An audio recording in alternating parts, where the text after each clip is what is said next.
Isang mainit na patak ang biglang tumama sa ibabaw ng kanyang kamay. Sa isang saglit, hindi ito pinansin ni Ara. Marahil ay isang patak lang iyon ng condensation mula sa baso ng malamig na tubig sa kanyang harapan. Marahil ay isa lamang iyong imahinasyon. Ngunit nang sundan niya ito ng tingin, tila huminto ang pag-ikot ng kanyang mundo. Pula. Hindi pula na parang sa alak. Ito ay matingkad, malapot, at hindi maipagkakamaling dugo. Kasabay ng pagbilis ng tibok ng kanyang puso, dahan-dahan niyang itinaas ang kanyang daliri upang dampian ang ilalim ng kanyang ilong. Pagbaba niya ng kamay, kumpirmado na. Mayroon na namang dugo. Hindi ngayon, bulong ng isang boses sa kanyang isipan. Pakiusap, hindi ngayon. Sa kabilang panig ng lamesa, nakangiting nakatingin sa kanya si Miguel. Ang liwanag ng kandila ay naglalaro sa perpektong hubog ng kanyang mukha, nagbibigay diin sa kabaitan sa kanyang mga mata. Hawak nito ang isang maliit na kahon na may lamang kwintas, isang simpleng silver chain na may palawit na hugis araw. Regalo niya para sa kanilang ika-6 na buwan bilang magkasintahan. Alam mo, Ara, nagsimulang magsalita si Miguel, ang boses ay puno ng init at sinseridad.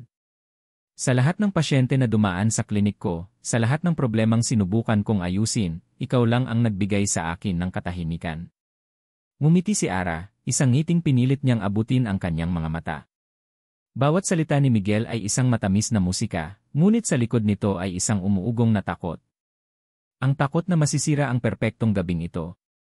Sir, ma'am, here's your dessert po, sabi ng waiter, na maingat na inilapag ang 2 platito ng panna cotta. Iyon na ang pagkakataong hinintay niya.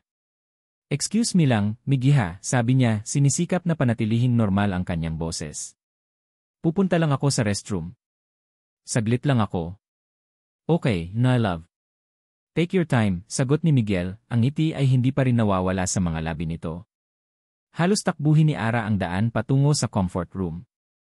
Sa sandaling na isara niya ang pinto sa likuran niya, napasandal siya dito at napapikit ng mariin. Ang kanyang paghinga ay mabigat at mabilis. Tila isang takas mula sa sariling kaligayahan. Humarap siya sa malaking salamin.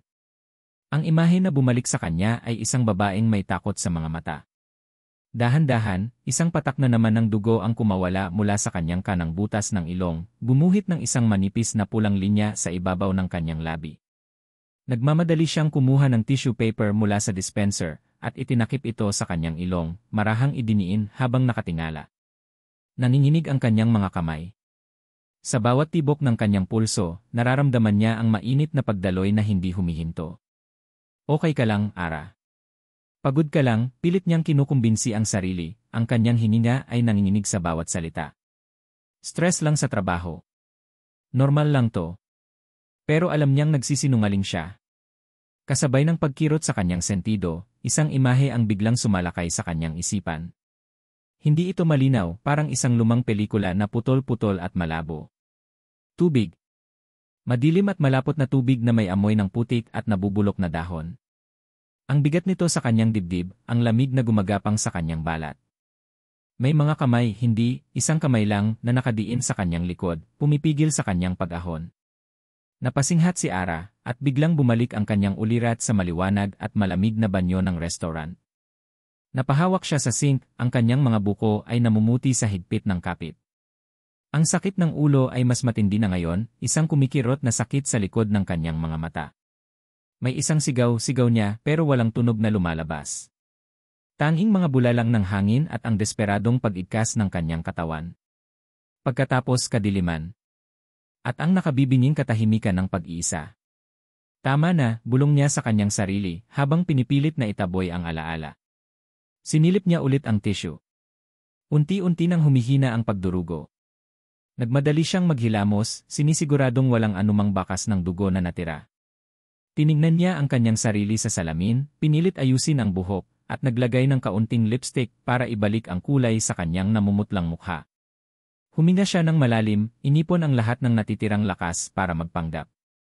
Nagpraktis siyang umiti sa salamin. Isang ngiting mukhang masaya, isang ngiting hindi nagpapakita ng halimaw na nagkukubli sa loob niya. Pagbalik niya sa lamesa, nakatingin pa rin sa kanya si Miguel, pero ngayon may bahid na ng pag-aalala sa mukha nito. Okay ka lang ba? Ang tagal mo yata, tanong ni Miguel, ang boses ay malambing ngunit mapanuri. Naman, sagot ni Ara, umupo siya at uminom ng tubig. Medyo nahilo lang ako bigla. Siguro sa wine. Alam mo naman, hindi ako sanay. Isang perpektong kasinungalingan. Isang kasinungalingan na paulit-ulit na niyang sinasabi sa sarili. Tumango si Miguel, tila tinatanggap ang kanyang paliwanag, pero nanatili ang kanyang mga mata sa kanya. Kung gusto mo, umuwi na tayo. Pwede naman tayong mag-dessert sa bahay. Huwag. Okay lang talaga ako, promise, mabilis niyang sabi. Sayang naman ang gabi. Anniversary natin, di ba? Pinilit niyang tapusin ang dessert, bawat subo ay tila isang malaking sakripisyo. Nagkwento si Miguel tungkol sa isang nakakatawang kaso sa ospital, at tumawa si Ara sa mga tamang pagkakataon, pero ang isip niya ay nasa ibang lugar. Nasa madilim na tubig. Nasa nakakabining katahimikan. Nang matapos sila, sabay silang tumayo. Inakbayan siya ni Miguel habang naglalakad sila palabas ng restaurant, papunta sa malamig na hangin ng gabi. Salamat sa gabing ito, Ara. You make me so happy, bulong ni Miguel sa tabi ng kanyang tainga. Ngumiti si Ara, isang tunay na ngiti sa pagkakataong ito. Sa mga sandaling ganito, halos makalimutan niya ang lahat. Sa mga sandaling ganito, nararamdaman niyang baka posible palang maging normal. Baka posible palang maging masaya. Masaya rin ako, Miggy. Sobrang new. Hindi na niya natapos ang sasabihin. Isang matinding kirot ang biglang bumaon sa kanyang ulo, na parang isang punyal na itinarakan sa kanyang bungo. Mas malakas kaysa kanina. Mas malakas kaysa dati. Napahawak siya sa kanyang sentido, at ang mga ilaw ng post sa kalye ay biglang umikot na parang isang mabilis na karusel. Ara! Ara! Anong nangyayari? Narinig niyang sigaw ni Miguel, ang boses nito ay puno na ng purong takot. Sinubukan niyang sumagot pero walang salitang lumabas. Ang tanging nararamdaman niya ay ang sakit at ang bigat ng kanyang talukap. Napaluhod siya, ang kanyang mga tuhod ay tumama sa malamig na semento ng sidewalk. Bago tuluyang lamunin ng kadiliman ang kanyang paningin, ang huling nakita niya ay ang namumutlang mukha ni Miguel, ang kanyang mga mata ay nanlalaki sa sindak habang siya ay bumabagsak. Tulungan niyo ako. May pasyente ako. Ang sigaw ni Miguel ay umalinggaw sa pasilyo ng emergency room, isang tunog na pamilyar sa kanya, ngunit ngayon ay may kasamang panginginig at takot. Ang kanyang mga kasamahan, mga nurse at doktor na sanay sa kanyang kalmadong disposisyon, ay napalingon sa gulat. Dinala nila ang isang gurney. Maingat ngunit mabilis niyang inihiga si Ara, ang kanyang kamay ay hindi bumibitaw sa kamay nito kahit na tinutulak na nila ang stretcher papasok sa trauma bay. Ang mga pamilyar na tanawin ng ospital, ang matitingkad na ilaw, ang amoy ng antiseptiko, ang mahihinang tunog ng mga monitor, ay tila bago at nakakatakot sa kanya ngayon. Hindi siya si Ea De Leon, ang premyadong on-to specialist. Siya si Miggy, isang nobyo na nasisindak sa pag-iisip na may masamang mangyayari sa babaeng pinakamamahal niya. Anong nangyari, Dos? Tanong ng isang resident doctor, si E. Reyes, habang sinusuri ang vital signs ni Ara. Bigla na lang siyang bumagsak. She's been complaining of severe headaches and recurring nosebleeds for months, paliwanag ni Miguel, ang bawat salita ay mabilis at puno ng pag-aalala. Her blood pressure is a bit low, pero her vitals are stabilizing now, sabi ni Reyes, tiningnan si Miguel na may halong profesional na pag-unawa. Mukhang exhaustion lang, De Leon. Dinala na namin siya for a CT scan. Kung walang makita, we'll just observe her overnight. Baka stress lang talaga sa trabaho.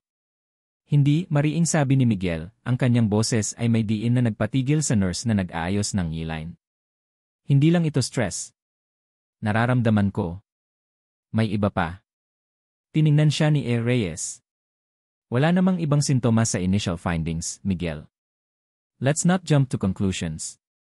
Huminga ng malalim si Miguel, pinipilit na ibalik ang otoridad sa kanyang boses. Ako na ang bahala sa kanya, sabi niya, ang tono ay hindi na pakiusap kundi isang utos. I'm officially taking over her case. I-admit niyo siya sa isang private room. I want a full blood panel, a neurological consult, lahat. Now. Nagkatinginan si E. Reyes at ang mga nurse. Walang sinuman ang nangahas na sumuway sa isang De Leon sa ospital na ito. Tumango na lamang si E. Reyes. Okay, docs. As you wish. Iniwan ni Miguel ang magulong emergency room at sinundan ang gurney na nagdadala kay Ara papunta sa kanyang silid. Nang mailipat na siya sa kama at kumalma na ang paligid, naupo si Miguel sa tabi niya. Ang tanging maririnig na lang ay ang ritmikong pag-beep ng cardiac monitor, isang tunog na dati nagbibigay sa kanya ng kapanatagan, ngunit ngayon ay tila isang paalala ng kanyang kawalan ng kontrol. Pinagmasdan niya si Ara habang natutulog ito. Ang kanyang mukha ay payapa, ngunit alam ni Miguel na sa ilalim ng kapayapaang iyon ay may isang bagay na mali, isang bagay na nakatago. Hinawakan niya ang kamay nito, ang init ng balat nito ay isang munting ginhawa sa kanyang nanlalamig na kaba. Paano ko ayusin to? Bulong niya sa kawalan. Isa kang doktor, Miguel. Trabaho mong magpagaling. Trabaho mong humanap ng solusyon. Pero bakit sa kanya, pakiramdam ko wala akong alam. Ang pakiramdam ng pagiging inutil ay isang lason na dahan-dahang gumagapang sa kanyang sistema. Sanay siyang harapin ang mga problema na may malinaw na lunas, isang tumor na kailangang tanggalin, isang impeksyon na kailangang gamutin. Ngunit ang kalagayan ni Ara ay parang isang anino, hindi niya mahawakan, hindi niya matukoy. At iyon ang kinatatakutan niya. Nang sumunod na oras, bumalik siya sa kanyang opisina. Ang katahimikan doon ay nakabibingi. Sa kanyang mesa ay nakalatag ang mga paunang resulta ng mga pagsusuri ni Ara. Normal ang CT scan. Walang tumor, walang anumang bakas ng problema sa kanyang utak. Normal ang blood work. Walang senyales ng anumang sakit. Ibinagsak ni Miguel ang kanyang sarili sa kanyang upuan. Ang mga resulta ay tila isang pader na hindi niya kayang gibain. Ipinatong niya ang kanyang mga siko sa mesa at ipinikit ang kanyang mga mata, minamasahe ang kanyang sentido. Paulit-ulit na tumatakbo sa isip niya ang mga sinabi ni Ara. Paulit-ulit na nosebleed. Bigla ang sakit ng ulo. Saan nang gagaling? Tanong niya sa sarili. Lahat nagsisimula sa ilong. Palaging sa ilong nagsisimula. Isang ideya ang biglang pumasok sa kanyang isipan. Isang ideya na parehong lohikal at desperado. Bilang isang onto specialist, ito ang kanyang teritoryo. Ito ang tanging lugar kung saan siya ang may ganap na kontrol. Kailangan kong makita kung anong nasa loob, determinado niyang sabi. Nagpasya siya. Magsasagawa siya ng isang detalyadong nasal endoscopy. Binuksan niya ang kanyang computer para i-schedule ang procedure at i-review ang digital chart ni Ara. Tiningnan niya ang mga pangunahing impormasyon. Pangalan, Arabella Santos. Edad, 31. Pangunahing reklamo, pagkahimatay, pananakit ng ulo. Pagkatapos, binasa niya ang linyang isinulat niya mismo kanina, base sa mga naunang naikwento sa kanya ni Ara. Nakaraang medical history, paulit-ulit na epistaxis, nosebleed, at pananakit ng ulo, nagsimula matapos ang isang motorcycle accident sa El Nido, Palawan, ilang taon na ang nakalipas. Sa pagbasa niya ng mga salitang iyon, isang kakaibang damdamin ang dumaan sa kanya. Isang pitik ng pamilyaridad. Ang mga salitang El Nido at aksidente ay tila nag-iwan ng isang multo ng alaala sa kanyang isipan. Isang pakiramdam na parang may isang salita siyang gustong sabihin pero hindi niya matandaan kung ano. Isang eksena na parang napanaginipan niya na dati. Napailing si Miguel, pilit na iwinaksi ang pakiramdam. Pagod ka lang, Miggy, sabi niya sa sarili. Marahil ay epekto lang ito ng stress ng gabi. Ngunit habang tinititigan niya ang pangalan ni Ara sa screen, ang pakiramdam ay hindi nawala. Nanatili ito, isang mahinang ugong, isang hindi maipaliwanag na koneksyon sa isang nakaraan na hindi niya matandaang nangyari. Nagising si Ara sa isang pamilyar, ngunit dayuhang tunog, ang marahan at ritmikong pagbeep ng isang makina. Nang imulat niya ang kanyang mga mata, isang puting kisam ang sumalubong sa kanya. Amoy alcohol. Amoy ospital. At kasabay ng pagbalik ng kanyang ulirat ay ang pagbuhos ng isang nakakainis na damdamin, ang hiya. Naalala niya ang lahat. Ang masarap na hapunan. Ang biglaang pagdurugo. Ang pagbagsak niya sa sidewalk. At ang itsura ng takot sa mga mata ni Miguel. Si Miguel. Ang kanyang nobyo. Ang kanyang doktor. Gusto niyang magtago sa ilalim ng manipis na kumot na nakatalukbong sa kanya. Gusto niyang maging invisible. Sa lahat ng lugar, dito pa sila napunta sa mundo ni Miguel kung saan siya ang eksperto, ang may kontrol, ang tagapagligtas. At siya naman ang nasira, ang pasyente, ang problemang kailangang ayusin. Bumukas ang pinto. Pumasok si Miguel, hindi suot ang damit na pang-date nila kagabi, kundi ang kanyang puting doctor's coat. May dala siyang chart. Ang kanyang ngiti ay hindi na ang ngiti ng isang nobyo, kundi isang profesional na ngiti, mabait, pero may distansya. Good morning, bati nito, ang boses ay kalmado. Kamusta ang pakiramdam mo? Okay lang, mahinang sagot ni Ara, umiiwas ng tingin.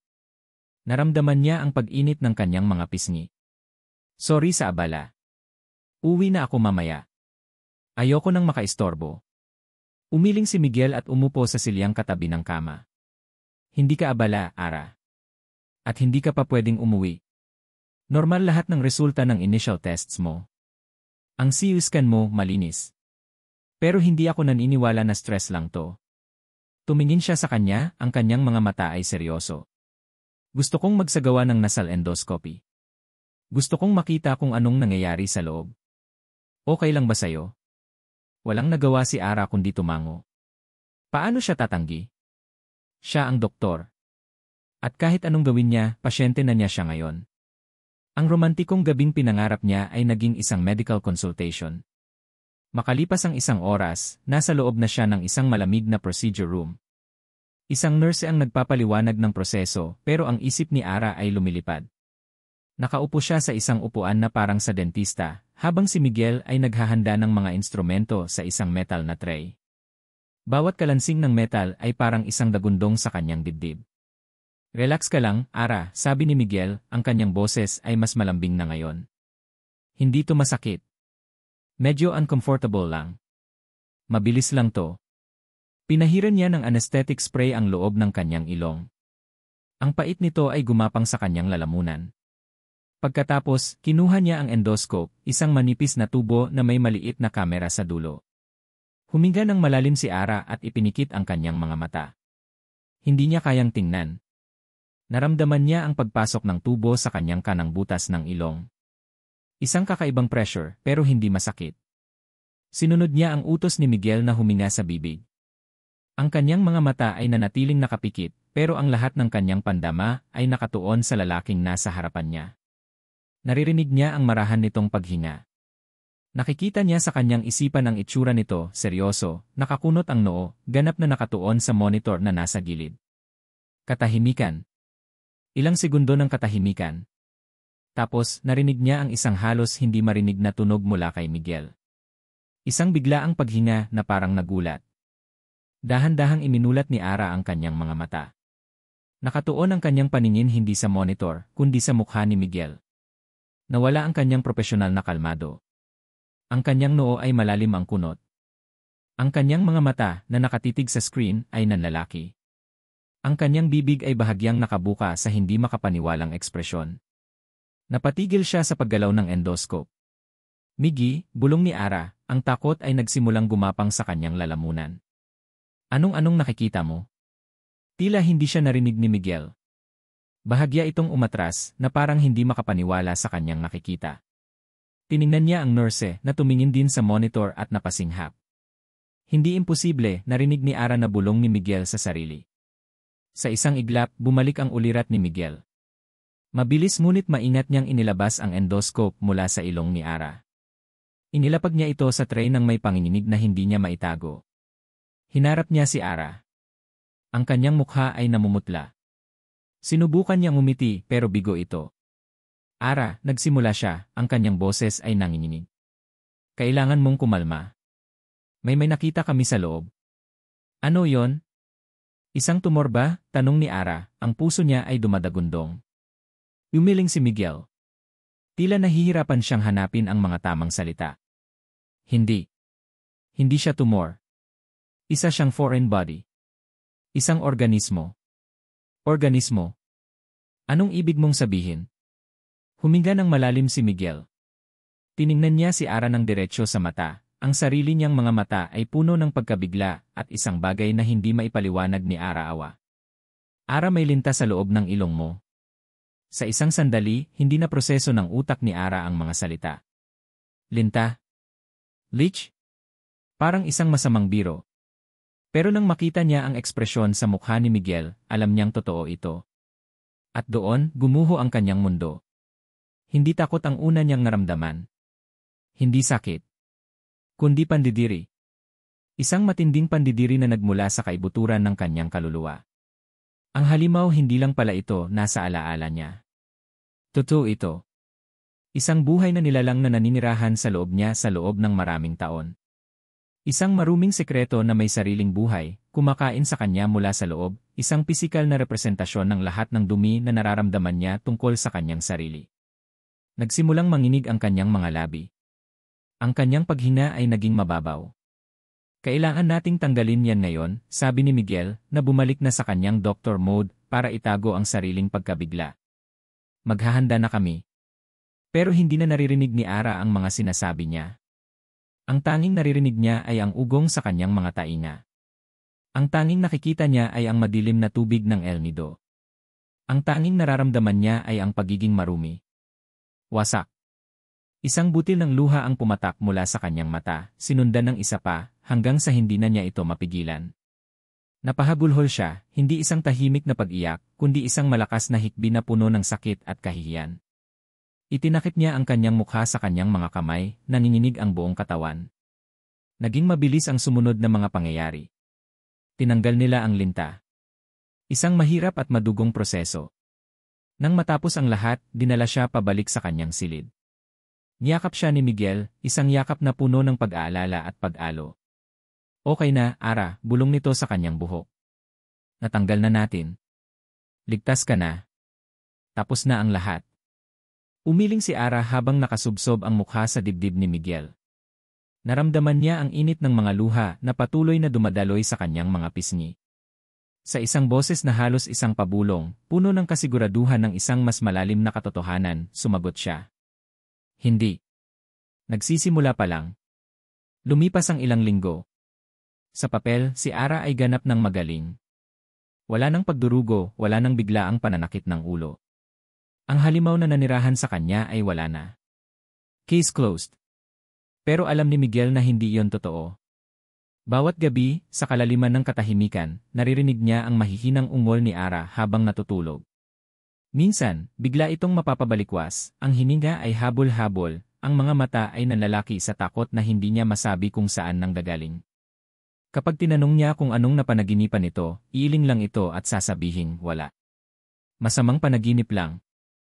Nawala ang halimaw sa kanyang ilong, ngunit tila isang multo nito ang nanatili sa kanyang isipan. Isang gabi, habang nanonood sila ng isang pelikula sa sala, marahan niyang inilagay ang kanyang braso sa balikat nito. Sa isang iglap, naramdaman niya ang bahagyang pag-igkas ng katawan ni Ara, isang halos hindi mapansing pag-iwas, bago ito pilit na nag-relax sa kanyang yakap. Maliit na bagay lang iyon, pero para kay Miguel, iyon ay isang dagundong. Ang Ara na kilala niya bago ang lahat ng ito ay yumayakap pabalik, sumusubsob sa kanyang dibdib. Ang Ara na kasama niya ngayon ay parang isang babasaging pigurin nandoon, buo, pero napakatigas at handang mabasag anumang sandali. Mas lalo siyang naging mapagmasid. Napansin niyang hindi na ito nagkukwento tungkol sa kanyang araw sa trabaho. Ang mga ngiti niya ay hindi na umaabot sa kanyang mga mata. At kapag nagtatanong siya tungkol sa nakaraan, lalo na tungkol sa Palawan, agad itong nag-iba ng usapan. Yung aksidente mo sa El Nido, sinubukan niyang buksan ang usapan isang hapon habang nagkakape sila. Hindi mo pa naikukwento sa akin ang buong detalye. Nakita niya ang biglaang pagbabago sa mukha ni Ara. Ang kaunting liwanag sa mga mata nito ay biglang naglaho, napalitan ng isang pader na hindi matibag. Wala namang dapat ikwento, Miggy, mabilis nitong sagot, habang pilit na pinaglalaruan ang asukal sa kanyang kape. Nadulas lang yung motor. Minor accident lang. Matagal na yon. Kalimutan na natin. Ang mabilis at depensibong sagot nito ang lalong nagpakumbinsi kay Miguel. Ang aksidente sa motor ang susi. Ito ang pinagmulan ng lahat. Hindi lang ng linta, kundi ng mga pader na itinatayo ngayon ni Ara sa pagitan nila. Ang pakiramdam ng Ivu, ang kakaibang pamilyaridad sa kwento ng El Nido, ay patuloy na bumabagabag sa kanya. Parang isang makating bahagi ng kanyang utak na hindi niya makamot. Alam niyang mayroon siyang nakakalimutan. Kinagabihan, hindi siya mapakali. Pagkatapos ihatid si Ara sa apartment nito, bumalik siya sa ospital. Sa katahimikan ng kanyang opisina, sa ilalim ng malamlam na ilaw ng kanyang desk lamp, hinarap niya ang tanging bagay na makakapagbigay sa kanya ng sagot, ang kanyang computer. Mayroon siyang isang kaibigan, si E.R. Sandoval, na dating chief of staff sa isang ospital sa Puerto Princesa. Isang tawag lang ang ginawa niya. Rico, Per. Si Miguel to, sabi niya sa telepono. Oh, Miggy. Napatawag ka. Kamusta ang buhay sa Maynila? Masayang bati sa kabilang linya. Okay lang, pare. May hihilingin sana akong pabor. Medyo malaki, diretsong sabi ni Miguel. Kailangan kong maghanap ng isang lumang medical record. Mga 6 o 7 taon na ang nakalipas. Isang pasyente na dinala dyan galing El Nido. Biktima ng motorcycle accident. Mahirap yan, pare. Lalo na kung luma na. Ano ng pangalan? Arabella Santos. Narinig niya ang pagtipa ni A.I. Sandoval sa keyboard. Ilang minutong katahimikan. May isa akong nakita, Miggy. Arabella Santos. Na-admit, mga 7 taon na nga ang nakalipas. Diagnosis, minor concussion, multiple contusions, pero ang nakalagay na cause of injury ay hindi motorcycle accident. Napaupo ng tuwid si Miguel. Anong nakalagay? Enal. Fall from a low-lying cliff near a freshwater stream. Jane Doe siya nung una, walang identification. May mga nag-hike na nakakita sa kanya malapit sa tubig, walang malay. Parang isang malamig na yelo ang bumuhos kay Miguel. Malapit sa tubig. Doon nang galing ang linta. Hindi sa kung saan saang pagligo, kundi sa mismong aksidente. Nagsinungaling si Ara. Pero bakit? Rico, pakiusap. Pwede mo bang iscan yung buong chart at i-email sa akin? Kahit yung admission sheet lang at yung doctor's notes. Importante too. CJ, Per. Para sa'yo. Pero utang mo to sa akin, ha? Pabirong sabi ni Rico. Ilang minuto lang, isang email notification ang lumitaw sa screen ni Miguel. Ang subject, patient record, Santos, L. Nanginginig ang kanyang kamay habang ikiklik niya ang attachment. Nag-download ang isang e-file. Binuksan niya ito. Ang unang pahina ay ang admission sheet. Nakasulat doon ang mga detalye, ang petsa, ang oras, ang mga vital signs. Tiningnan niya ang mga field. Sa ilalim ng E-accompanied ile, may isang pangalang nakasulat. Marco Villanueva. Napaisip si Miguel. Sino si Marco Villanueva? Isang kasama. Isang kaibigan. Ang driver ng motor. Ang pangalan ay hindi pamilyar. Ibinaling niya ang kanyang atensyon sa sumunod na pahina, ang sulat kamay na notes ng attending physician. Malabo ang pagkakaskan, pero nababasa pa rin. Binasa niya ang bawat salita, hinahanap ang anumang bakas, anumang paliwanag.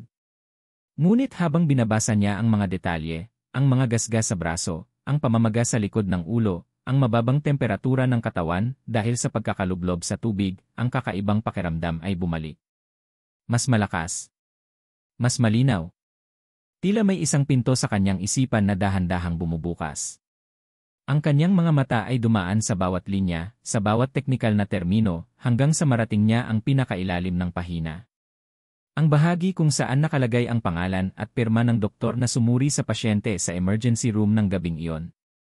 At doon, tumigil ang pag-ikot ng kanyang mundo. Nakatitig siya sa pirma. Isang pirma na kabisado niya. Isang pirma na isinusulat niya araw-araw. Sa ilalim ng pirma, nakasulat sa block letters ang pangalan. Miguel Ilion, M.A., Postgraduate Intern. Ang buhay ni Ara ay unti-unting bumabalik sa isang peke at marupok na normalidad. Pumapasok siya sa trabaho, sinusubukang ibuhos ang sarili sa mga disenyo at deadlines. Pinipilit niyang umiti sa mga biro ni Miguel, pinipilit na halikan ito pabalik ng may init na hindi na niya tunay na nararamdaman. Bawat araw ay isang pag-arte. Isang hapon, habang abala siya sa pag-finalize ng isang layout sa kanyang cubicle, nag-vibrate ang kanyang cellphone sa ibabaw ng mesa. Hindi niya ito pinansin sa una, iniisip na isa lamang itong notification mula sa isang social media app. Ngunit nag-vibrate itong muli. At muli. May halong inis na kinuha niya ito. Isang hindi rehistradong numero. Binuksan niya ang mensahe. Kamusta, Ara? It's been a long time. Kumunot ang noo ni Ara. Marahil ay isang maling numero lang. Isinantabi na sana niya ito ng isa pang mensahe ang dumating mula sa parehong numero.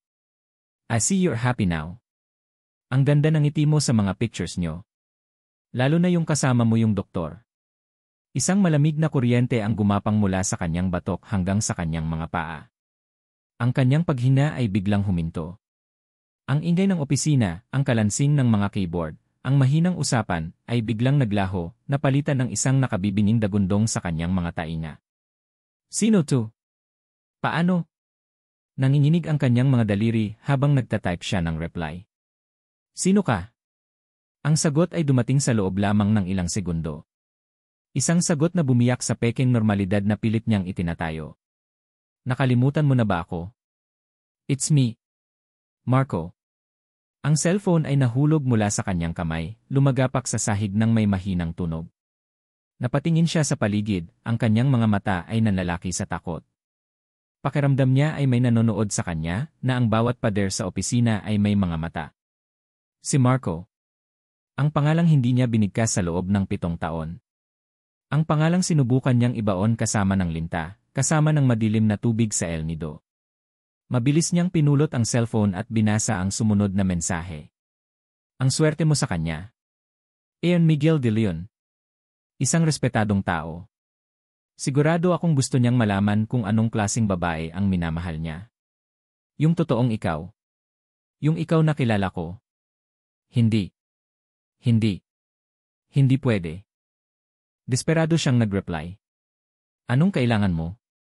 Pera ba? Ibibigay ko. Huwag mo lang siyang guguluhin. Pakiusap. Hindi pera ang gusto ko, Ara. Gusto ko lang mag-usap. Magkita tayo. Bukas, sa The Daily Grind Cave, 2 yan. Kung hindi ka darating, ako mismo ang pupunta sa ospital ng nobyo mo. Sigurado akong masayang-masaya siyang makikinig sa mga kwento ko tungkol sa Palawan. Walang laman ang isip ni Ara kundi purong gulat at takot. Wala siyang pagpipilian. Kinabukasan, nandoon siya sa The Daily Grind Cave, 15 minuto bago ang 2:00. Bawat pagbukas ng pinto ay nagpapakaba sa kanya. At nang pumasok si Marco, tila huminto ang hangin. Pareho pa rin siya. Matangkad, makisig, may kumpiyansa sa bawat hakbang. Ang ngiti sa kanyang mga labi ay kasing akit pa rin ng dati, pero ngayon, nakikita na ni Ara ang lason sa likod nito. Ara, bati nito, umupo sa tapat niya na para bang mga dati lang silang magkaibigan na nagkita muli. You look good. Pero mukhang stress ka.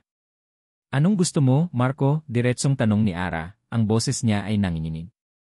Ngumiti si Marco, isang malamig na ngiti. Simple lang, Ara. Nakita kong masaya ka. Nakita kong may bago ka. At sa tingin ko hindi mo iyan deserve. Lalo na sa isang taong tulad niya. Kumuha siya ng isang sobre mula sa kanyang briefcase at itinulak ito sa ibabaw ng mesa. Mga litrato. Mga litrato nila ni Miguel na kuha mula sa malayo. Sa labas ng restaurant. Sa labas ng kondo niya. Gusto kong hiwalayan mo siya, sabi ni Marco, ang bawat salita ay parang isang hatol. Nabaliw ka na ba? Hindi makapaniwalang sabi ni Ara. Hindi. Malinaw na malinaw ang isip ko. Hiwalayan mo siya. Sabihin mo hindi mo na siya mahal. Gumawa ka ng paraan. Kung hindi ako ang gagawa ng paraan para siya mismo ang umayaw sa'yo. At sisiguraduhin kong malalaman niya ang bawat detalye ng gabing iyon sa El Nido. Ang pagmamakaawa mo. Ang pag-iyak mo. Lahat. Pagkatapos ng araw na yon, ang mundo ni Ara ay naging isang kulungan ng takot. Ang tanging taong naisip niyang takbuhan ay ang kanyang matalik na kaibigan, si Leah. Sa isang maliit na coffee shop, ikinuwento niya ang lahat habang naningilid ang mga luha. Hayot siya, galit na sabi ni Leah matapos marinig ang lahat. Kailangan mong sabihin yan kay Miguel, Ara. Ngayon na. Hindi ka pwedeng magpadala sa takot sa gagong yan. Umiling si Ara, ang mga luha ay tuluyan ng bumagsak. Hindi mo naintindihan, Leah. Si Miguel ang tingin niya sa akin, malinis. Perpekto. Paano ko sasabihin sa kanya? Na yung babaeng mahal niya, nasira na. Na may dumi sa nakaraan ko na hinding-hindi na mabubura. Titignan niya ako ng may pandidiri. Katulad ng pagtingin ko sa sarili ko. Hindi yan totoo, Ara. Mahal ka niya. At dahil mahal ko siya, kailangan ko siyang protektahan mula sa akin. Mula sa nakaraan ko. Mula sa gabing iyon, sinimulan ni Ara na itayo ang pader. Naging malamig siya, malayo. Kapag yayakapin siya ni Miguel, sasabihin niyang pagod siya. Kapag tatanungin siya kung anong problema, sasabihin niyang stress lang sa trabaho. Bawat kasinungalingan ay parang isang patak ng lason na pumapatay sa relasyon nila, pero para kay Ara, ito ang tanging paraan. Isang gabi, habang mag-isa siya sa apartment niya, tinitignan niya ang mga mensahe ni Marco. Paulit-ulit. Isang lason na unti-unting pumapatay sa kanyang kaluluwa. Oras na, Ara. Gumawa ka na ng desisyon. Sa sobrang gulat at takot, nagsimula siyang i-delete ang buong conversation thread. Kailangan niyang burahin ito. Kailangan niyang burahin si Marco. Habang nagmamadali siyang pindutin ang delete for me, narinig niya ang tunog ng susi sa pinto. Surprise! Naisip kong umuwi ng maaga para ni. Napatigil si Miguel sa may pintuan. Ang masaya niyang ngiti ay dahan-dahang naglaho habang nakikita niya ang itsura ni Ara, ang namumutla nitong mukha, ang lalaki nitong mga mata na puno ng sindak. Ang kanyang paningin ay bumaba sa cellphone na hawak ni Ara. Sa isang iglap, bago tuluyang maglaho ang mga mensahe, nabasa niya ang pangalan sa itaas ng conversation. Marco. Ang pangalang Marco ay nakatatak sa isip ni Miguel na parang isang mainit na bakal. Ang imahe ng takot sa mukha ni Ara, isang takot na hindi para sa kanya, kundi takot na mahuli siya, ay isang sugat na humahapdi sa kanyang puso. Sino si Marco? Tanong niya, sinisikap na panatilihing kalmado ang kanyang boses, ngunit may pait na hindi niya maitago. Nag-iwas ng tingin si Ara, mabilis na itinago ang cellphone sa kanyang bulsa. Wala. Katrabaho ko lang. Nangungulit lang. Isang katrabaho na nagpapanginig sa'yo ng ganyan, hindi makapaniwalang sabi ni Miguel. Ara, nakita ko ang mukha mo. Anong itinatago mo sa akin? Wala nga, tumaas ang boses ni Ara, isang boses na puno ng depensa at gulat. Bakit ba ang dami mong tanong? Hindi ka ba nagtitiwala sa akin? Ang mga salitang iyon ay tumama kay Miguel na parang isang sampal. Tiwala. Paano ako magtitiwala, Ara? Ilang linggo ka nang malayo. Ilang linggo ka nang may sariling mundo. Akala ko dahil pa rin sa nangyari kaya inuunawa kita. Pero ito pala. May iba pala. May iba bang lalaki, Ara? Hindi, sigaw ni Ara, at sa pagkakataong ito, may mga luha nang namumuo sa kanyang mga mata. Wala kang alam sa mga nangyayari. Kaya nga ipaalam mo sa akin, halos isigaw na pabalik ni Miguel, ang kanyang pagtitimpi ay tuluyan ng bumigay. Nandito ako. Handa akong makinig. Pero anong ginagawa mo? Tinutulak mo ako palayo. Itinatago mo iyang cellphone mo. Nagsisinungaling ka sa harap ko. Pagod na akong manghula, Ara. Pagod na akong umayos ng isang bagay na hindi mo naman sinasabi kung saan ang sira. Umiling-iling si Ara, ang mga luha ay malayang dumadaloy sa kanyang mga pisngi. Kung mahal mo ako, titigilan mo to. Kung mahal mo ako, sagot ni Miguel, ang kanyang boses ay basag na ngayon dahil sa sakit, hindi mo to gagawin sa akin. Isang nakabibinging katahimikan ang namagitan sa kanila. Puno ito ng mga salitang hindi masabi, ng mga sugat na sariwa pa. Walang nagawa si Miguel kundi tumalikod. Sa bawat hakbang niya palabas ng pinto, umaasa siyang tatawagin siya ni Ara, napipigilan siya, nasasabihin ang totoo. Pero ang tanging narinig niya ay ang tunog ng pinto na isinara niya sa kanyang likuran.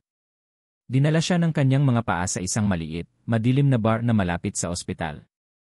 Umorder siya ng isang baso ng whiskey, umaasang ang anghang nito ay kayang tabunan ang hapdi sa kanyang dibdib. Habang tinititigan niya ang kulay amber na likido, paulit-ulit na tumatakbo sa isip niya ang mga nangyari. Ang mga kasinungalingan. Ang mga lihim. Baka tama ang mga kasamahan niya. Baka nasisiraan na siya ng bait sa pag-iisip na may malalim na problema. Baka simple lang ang sagot, may iba na si Ara. Excuse me, ikaw ba si A.R. De Leon? Napatingala si Miguel. Isang matangkad na lalaki ang nakatayo sa tabi ng kanyang mesa. Maayos ang pananamit, may kumpiyansa sa tindig. Ako nga, sagot ni Miguel. Pasensya na sa abala, sabi ng lalaki, inilahad ang kamay. Marco Villanueva. Kaibigan ako ni Ara. Napatitig si Miguel sa lalaki, hindi makapaniwala. Ang pangalan. Ang multo sa cellphone. Ngayon ay may mukha na. Isang mukha na nakangiti sa kanya. Maupo ka, sabi ni Miguel, ang kanyang boses ay malamig at walang emosyon. Salamat, sabi ni Marco, umupo sa tapat niya. Nakita ko kayo kanina. Pasensya na kung nakikialam ako, pero nag-aalala lang ako sa kanya. Nag-aalala, ulit ni Miguel, may halong pang-uyam. Tumango si Marco, ang kanyang mukha ay nagpapakita ng isang perpektong maskara ng pag-aalala. Si Ara, she's a wonderful person. Pero she's fragile. Mula pa nung nangyari sa Palawan, hindi na siya naging pareho. Napatingin ng diretsyo si Miguel kay Marco. Anong nangyari sa Palawan? Nagbuntong hininga si Marco na para bang nagdadala siya ng isang mabigat na pasanin. Ang aksidente. Malala ang tama niya sa ulo. Mula noon, nagkaroon siya ng mga episodes. Minsan, hindi niya alam ang totoo sa hindi. Gumagawa siya ng mga kwento sa isip niya. Nagiging paranoid. Itinataboy niya ang mga taong malapit sa kanya. Bawat salita ni Marco ay parang isang piraso ng isang puzzle na ayaw buuin ni Miguel, pero pilit na inilalapat sa kanyang isipan. Ang pagiging malayo ni Ara. Ang mga bangungot. Ang mga kasinungalingan. Ako ang kasama niya noon, pagpapatuloy ni Marco. Sinubukan ko siyang tulungan pero tinaboy niya rin ako. Ngayon, nakikita kong nangyayari ulit sa'yo. Baka masyado mo siyang pin pressure. Kailangan niya ng espasyo. Ang mga salitang iyon ang tuluyang sumira kay Miguel. Ang kanyang galit ay napalitan ng isang malalim na pagdududa at kawalan ng pag-asa. Baka si Marco ang nagsasabi ng totoo. Baka ang babaeng minamahal niya ay hindi ang babaeng inaakala niya. Baka sinusubukan niyang ayusin ang isang bagay na sira na pala sa simula pa lang. Iniwan siya ni Marco na may isang huling payo, hayaan mo muna siya. Baka sakaling bumalik siya sa dati. Bumalik si Miguel sa kanyang opisina sa ospital, ang kanyang isip ay gulong-gulo. Pakiramdam niya ay nalulunod siya. Ang mundo niya na dati nakaayos sa lohika at katotohanan ay gumuho. Umupo siya sa kanyang silya, sinalinan ang sarili ng alak mula sa isang boteng nakatago sa kanyang drawer, at tinitigan ang blankong screen ng computer. All is lost. Sa kanyang pagkalito at sakit, isang bagay na lang ang nahawakan niyang ebidensya. Ang tanging dokumento na nag-ugnay sa lahat. Ang medical record mula sa Palawan. Binuksan niya ulit ito. Binasa niya ulit ang pangalan ni Ara, ang pangalan ni Marco. Binasa niya ang diagnosis. Hinahanap niya ang isang bagay, kahit ano, na magbibigay ng linaw. Ang kanyang mga mata, na pagod at medyo malabo dahil sa alak, ay napadpad sa pinakailalim na bahagi ng lumang dokumento. Sa maliit na espasyo sa ibaba ng pahina. Sa pirma ng batang doktor na sumalo sa kasong iyon 7 taon na ang nakalipas. Napatitig siya. Kumurap-kurap siya, iniisip na baka namamalikmata lang siya. Ilinapit niya ang kanyang mukha sa screen, ang kanyang paghinga ay huminto. Ang isang pamilyar na kumpol ng mga letra. Isang medyo magulo ngunit matalas na pagkakasulat. Isang pirma na alam niya dahil iyon ang pirma niya noong nagsisimula pa lang siya. Ang pirma ng isang bata at hindi pa gaanong siguradong manggagamot. Ang kanyang pirma. Kasabay ng pagkilala sa sulat kamay, isang pinto sa kanyang alaala ang biglang bumukas ng malakas. Isang agos ng mga imahe ang bumuhos sa kanyang isipan. Ang gabi sa isang maliit at magulong EC sa probinsya, ang isang dalagang walang malay sa isang stretcher, basang-basa. May putik sa buhok ang pag-aalala sa mga mata ng mga taong nagdala sa kanya ang kanyang sariling pakiramdam ng pagiging inutil dahil hindi niya mahanap ang kasama nitong lalaki ang kaso ng Jane Doe na bumagabag sa kanya sa loob ng maraming taon. Ang babaeng iyon. Napasinghat si Miguel, napasandal sa kanyang upuan na parang sinuntok sa tiyan. Ang babaeng iyon ay si Ara. At ang doktor na sumagip sa kanya ay siya. Ang katahimikan na naiwan sa pag-alis ni Miguel ay mas malakas pa kaysa sa sigawan nila kanina. Napaupo si Ara sa sahig, ang kanyang likod ay nakasandal sa malamig na pinto. Dito niya hinintay ang pagbabalik ni Miguel. Dito rin niya naramdaman ang huling hibla ng kanyang pag-asa na tuluyang naputol. Iniwan na siya. Hindi niya masisisi si Miguel. Sino ba namang matinong tao ang mananatili para sa isang sirang-sirang tulad niya? Isang babaeng binalot ng mga kasinungalingan, pinapatakbo ng isang nakaraang hindi niya kayang talikuran. Si Marco ang nanalo. Ang mga sumunod na oras ay lumipas na parang isang panaginip. Isang masamang panaginip. Nakaupo lang siya sa dilim, tinititigan ang blankong screen ng kanyang cellphone, iniisip kung gaano kabilis gumuho ang lahat. Ang 6 na buwan ng kaligayahan, winasak ng isang multo mula sa nakalipas na 7 taon. Isang malakas na katok sa pinto ang gumising sa kanya mula sa kanyang pagkakatulog. Sa isang iglap, umasa siyang si Miguel yon. Tumakbo siya papunta sa pinto at binuksan ito ng walang pag-aalinlangan. Pero si Leah ang nakatayo doon, ang mukha ay puno ng pag-aalala. Hindi siya sumasagot sa mga tawag ko, kaya dumaan na ako, sabi ni Leah, bago napansin ang itsura ni Ara, ang magulo nitong buhok, ang namumugto nitong mga mata, ang kawalan ng buhay sa kanyang mukha. Anong nangyari? Walang salitang lumabas kay Ara. Humakbang lang siya pabalik at doon, sa harap ng kanyang kaibigan, tuluyan siyang bumigay. Napahagulhol siya, ang lahat ng sakit, takot, at pagsisisi ay bumuhos na parang isang sirang dam. Niyakap siya ni Leah. Tahan na. Nandito ako. Nang medyo kumalma na siya, ikinuwento niya ang lahat. Ang pag-aaway nila ni Miguel. Ang pag-alis nito. Ang pakiramdam na wala nang natira. So ano ng plano mo? Mariing tanong ni Leah matapos siyang pakinggan. Magmumukmok ka na lang dito. Hahayaan mo na lang nasirain ng gagong yon ang buhay mo. Umiling si Ara. Wala na, Leah. Huli na ang lahat. Iniwan na ako ni Miguel. Hindi pa huli hanggat hindi mo sinusukuan ang sarili mo, sabi ni Leah, hinawakan ang magkabilang balikat ni Ara at marahang inalog. Ara, makinig ka sa akin. Hindi ka na ang babaeng iniwan niya sa Palawan. Hindi ka biktima habang buhay. Kailan mo balak lumaban? Paano? Basag ang boses ni Ara. Natatakot ako, Leah. Alam ko, mas malumanay na sabi ni Leah. Pero ang takot, nawawala yan kapag hinarap mo.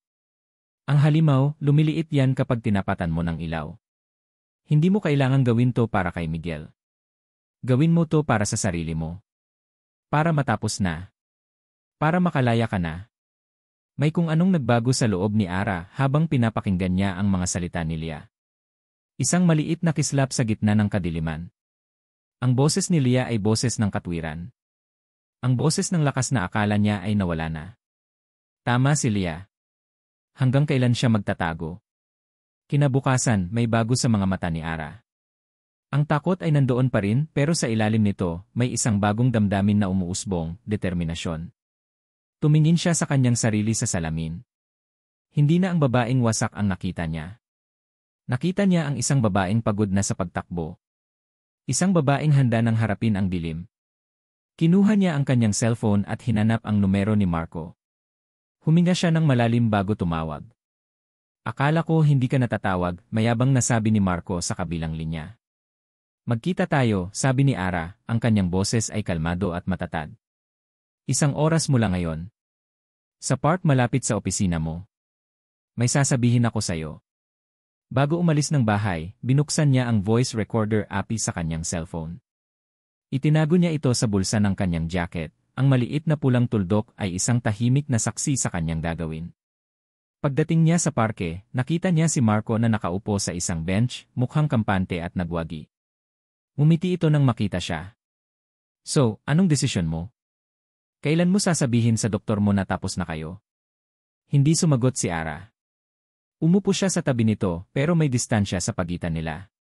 Wala kang sasabihin, tanong ni Marco. Okay, ako na lang ang magsasabi sa kanya. Naaalala ko lahat, Marco, putol ni Ara sa sinasabi nito. Napatigil si Marco. Ang mayabang na ngiti sa kanyang mukha ay bahagyang naglaho. Anong pinagsasasabi mo? Ang gabing iyon sa El Nido, pagpapatuloy ni Ara, ang kanyang mga mata ay nakatitig sa kawalan na para bang pinapanood niya ulit ang isang pelikula. Naaalala ko ang pagtatalo natin. Naaalala ko ang pagsabi ko na ayoko na. Naaalala ko ang galit sa mga mata mo. Tumingin siya ng diretsyo kay Marco. Naaalala ko ang pagtulak mo sa akin. Ang pagtama ng ulo ko sa bato. At naaalala ko ang pagtalikod mo sa akin habang nakalubog ako sa tubig habang nagmamakaawa ako. Iniwan mo akong mamamatay. Ang mukha ni Marco ay nagbago. Ang kumpiyansa ay napalitan ng galit. Baliw ka. Kasalanan mo yon. Palagi mo akong pinagsiselosan, palagi kang nanggugulo. Hindi, mariing sabi ni Ara, ang kanyang boses ay hindi nanginginig. Kasalanan mo yon. At sa loob ng 7 taon, dinala ko ang kasalanan na dapat ay sayo. Sa loob ng 7 taon, hinayaan kong kainin ako ng kahihiyan. Pero tapos na yon. Doon napansin ni Marco ang kakaibang kalmado ni Ara. Ang kawalan ng takot. Ang kanyang mga mata ay napadpad sa jacket ni Ara, kung saan bahagyang nakaumbok ang cellphone. "You're recording this?" sabi niya, ang kanyang boses ay isang galit na pabulong. Ang kanyang anyo ay biglang naging mabangis. "Akala mo matatalo mo ako, ha?" Mabilis siyang kumilos. Hinawakan niya ng mahigpit ang braso ni Ara. "Ibigay mo sa akin yan." "Bitawan mo ako," sigaw ni Ara, sinusubukang kumawala. "Ibigay mo," sabi, sigaw ni Marco, at sa isang marahas na paghila, sinubukan niyang kunin ang cellphone mula sa bulsa nito.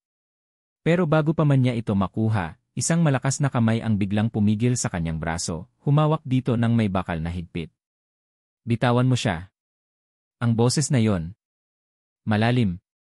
Pamilyar. Puno ng isang otoridad na nagpatigil sa buong mundo ni Ara. Dahan-dahan siyang napalingon. Nakatayo sa likuran nila si Miguel.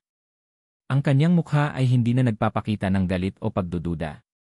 Ang nakita ni Ara sa mga mata ni Miguel ay isang bagay na mas malalim, isang pinaghalong matinding pagsisisi, sakit, at isang determinasyon na hindi pa niya nakikita dati. Isang determinasyon na protektahan siya.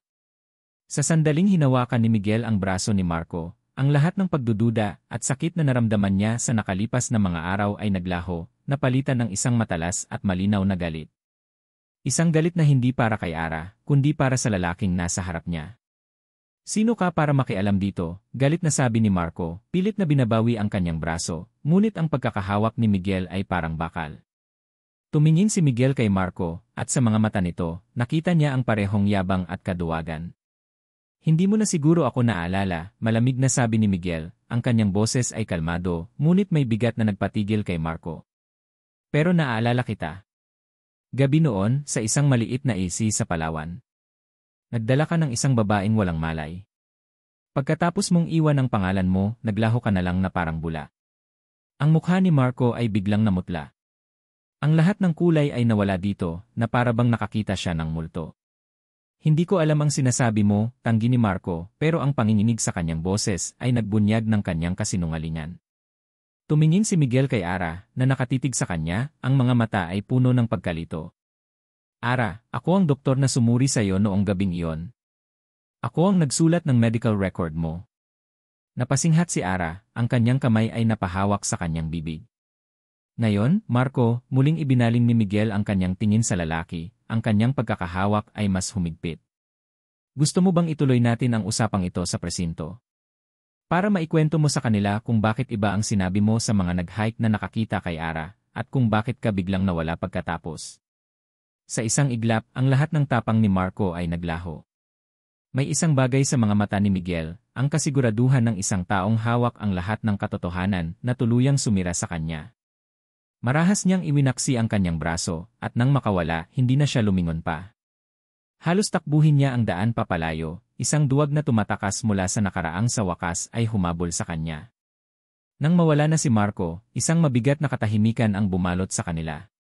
Naiwan silang dalawa ni Ara, nakatayo sa gitna ng parke, na parang dalawang estranghero na pinagtagpo ng isang kakaibang tadhana. Si Miguel ang unang lumapit. Dahan-dahan, na para bang natatakot na baka tumakbo si Ara. "Ara," sabi niya, ang kanyang boses ay basag at puno ng pagsisisi. "Patawarin mo ako." Tumingin lang si Ara sa kanya, ang mga luha ay tahimik na dumadaloy sa kanyang mga pisngi. "Patawarin mo ako dahil hindi ako naniwala sa iyo," pagpapatuloy ni Miguel. "Patawarin mo ako dahil mas pinili kong maniwala sa mga kasinungalingan niya. Patawarin mo ako dahil sa kagustuhan kong ayusin ka, hindi kita pinakinggan."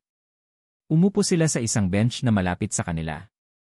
Mula sa kanyang bulsa, kinuha ni Miguel ang isang piraso ng papel, ang nakaprint na medical record. Ibinigay niya ito kay Ara. "Tingnan mo," sabi niya. Nanginginig ang mga kamay ni Ara habang tinitingnan ang papel. At doon, sa ilalim, nakita niya ito. Ang pirma. Miguel de Leon, M.A. Matapos ang gabing iyon, mahinang sabi ni Miguel, "Hindi ka na nawala sa isip ko. Ang kaso ng Jane Doe na hindi ko natulungan ng husto. Ang kaso na nagtulak sa akin na maging pinakamahusay na doktor na kaya ko. Dahil ayoko nang maramdaman ulit na wala akong magawa. Ikaw pala ang dahilan ng lahat, Ara. Pero hindi ko man lang namalayan. Tiningnan ni Ara si Miguel at sa pagkakataong ito, siya naman ang nagsalita. At habang nagkukwento siya, ang kanyang boses ay matatag. Ikinuwento niya ang lahat, ang pagiging possessive ni Marco, ang pagtatalo, ang pagtulak, ang madilim na tubig, ang 7 taon ng kahihiyan. At sa unang pagkakataon, ikinuwento niya ito hindi bilang isang biktima, kundi bilang isang survivor na sa wakas ay nagmamay-ari na ng kanyang kwento. Walang luhang pumatak. Nakinig si Miguel sa bawat salita, at bawat salita ay parang isang tinik na tumutusok sa kanyang puso, isang paalala ng kanyang pagkukulang. Nang matapos si Ara, ang tanging nagawa ni Miguel ay abutin ang kamay nito. Hindi ko alam kung paano babawiin ang sakit na idinulot ko, sabi niya.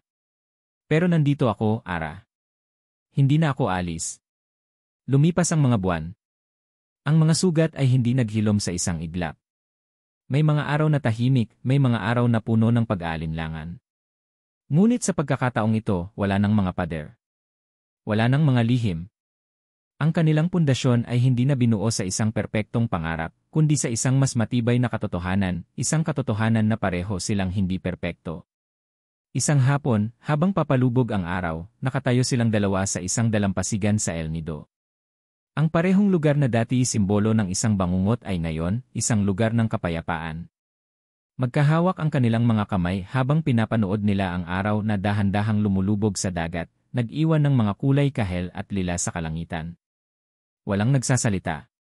Hindi na kailangan. Ang katahimikan sa pagitan nila ngayon ay hindi na mabigat, kundi puno ng pag-unawa at kapanatagan. Tiningnan ni Miguel si Ara. Ang hangin ay marahang naglalaro sa kanyang buhok. Isang maliit na ngiti ang nakapinta sa kanyang mga labi, isang tunay, payapang ngiti. At sa sandaling iyon, alam ni Miguel na ito ang simula. Ito ang tunay na simula ng kanilang paghilom. Hindi ko kayang burahin ang nakaraan niya, naisip ni Miguel habang pinipisil ang kamay nito. Pero sisiguraduhin kong ako ang magiging dahilan kung bakit mamahalin niya ang kanyang kinabukasan. At dito nagtatapos ang kwento ni Ara at Miguel. Mula sa aming lahat na bumubuo sa kwentong ito, isang taos-pusong pasasalamat sa inyong walang sawang pakikinig at pagsama sa amin sa paglalakbay ni Ara at Miguel. Ang pagsulat sa kwentong ito ay isang karanasang puno ng emosyon. Higit pa sa isang simpleng love story, ito ay isang paalala tungkol sa mga lihim na ating itinatago, ang mga linta na dahan-dahang sumisipsip sa ating lakas at pag-asa mula sa loob. Ipinakita sa atin ng paglalakbay ni Ara na ang tunay na paghilom ay hindi nangangahulugang paglimot sa nakaraan. Ito ay ang pagkakaroon ng tapang na harapin ang dilim, tanggapin ang ating mga sugat, at maniwala na tayo ay karapat-dapat pa ring mahalin. At ipinakita naman sa atin ni Miguel na ang tunay na pag-ibig ay hindi pagsisikap na ayusin ang isang tao. Ito ay ang pag-aalok ng isang ligtas na kanlungan kung saan pwedeng maging mahina ang minamahal mo, ang pagmamahal sa kanila ng buo, kasama ang kanilang mga peklat at lahat ng kanilang pinagdaanan. Sana, sa anumang paraan, ay naantig ng kanilang istorya ang inyong mga puso. Nais po naming marinig ang inyong mga saloobin. Anong aral ang inyong napulot? Saang bahagi ng kwento kayo pinaka-nakarelate? Huwag po kayong mag-atubiling ibahagi ang inyong mga komento sa ibaba. Ang bawat salita mula sa inyo ay mahalaga sa amin. Muli, maraming salamat sa inyong pagmamahal at suporta. Hanggang sa ating susunod na kwento.